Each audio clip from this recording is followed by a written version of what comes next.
अमर है बाबा साहेब का अमर है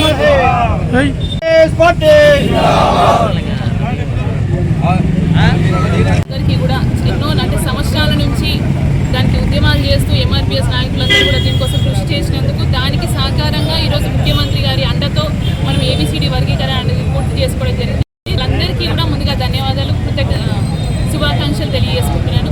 ఈ కార్యక్రమంలో నాతో పాటు అందరూ కాంగ్రెస్ నాయకులు అందరూ కూడా పాల్గొన్నారు. మున్సిపల్ చైర్మన్ గారితో పాటు సీనియర్లు, మా దళిత సోదరులు, మా వెనుకబడ్డ జాతుల ప్రతి ఒక్కరికి కూడా ఈ సందర్భంగా నేను ఒకటే తెలియజేసుకుంటున్నాను. దీంట్లో కూడా కొంతమంది కావాలని కుట్రలు పన్నే ఆలోచనలు చేస్తున్నారు. కానీ ఒక్కసారి గ్రహించాల్సిన అవసరం ఉంది. దేశంలోనే ఏ రాష్ట్రం కూడా తీసుకొని నిర్ణయం ఈరోజు గౌరవ ముఖ్యమంత్రి రేవంత్ రెడ్డి గారు తీసుకొని ఏబిసిడి వర్గీకరణ కోసం అటు గత ప్రభుత్వం 10 ఏళ్ళు బీజేపీ ప్రభుత్వం అధికారంలో ఉండి కూడా ఏనాడు కూడా మాటిచ్చి తప్పించి మనకు నెరవేర్చింది లేదు, అమలు చేసింది లేదు.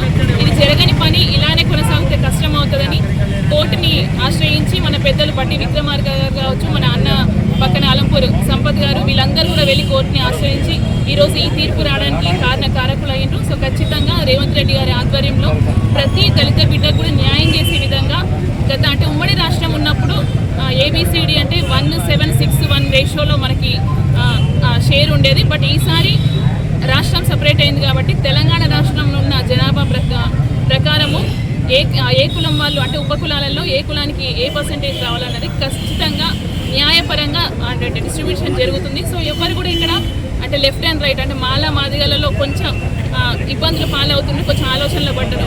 ఆలోచనలు అవసరం లేదు. ఖచ్చితంగా మీకున్న జనాభా ప్రాతిపదిక నిత్యంగా మీకు రిజర్వేషన్ కూడా అమలు చేయడం జరుగుతుంది. సో డెఫినెట్గా రాబోయే కాలంలో ప్రతి కులానికి వెనుకబడ్డ జాతులకి న్యాయం చేస్తారని చెప్పడానికి ఈరోజు అంటే ఇన్ని సంవత్సరాల నుంచి జరిగిన ఈ ఉద్యమానికి ముగింపు జరిగింది.